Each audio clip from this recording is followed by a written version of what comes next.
செல்வத்துக்கு அதிபதியான மகாலட்சுமியின் ஒரு அம்சமே வரலட்சுமி.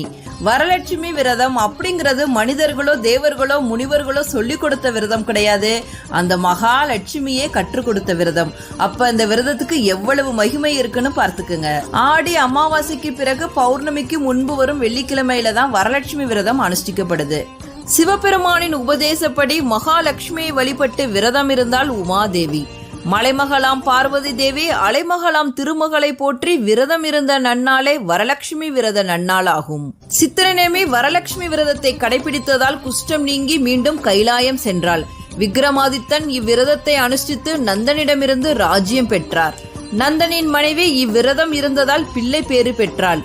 குண்டினம் என்ற நகரத்தில் வசித்த சாருமதி என்ற பெண் இவ்விரதம் இருந்து சகல சௌபாக்கியமும் பெற்றாள். அஷ்டலட்சுமிகளின் அம்சமாக இருந்து கேட்கும் வரங்களை அருள்பவளே வரலட்சுமி.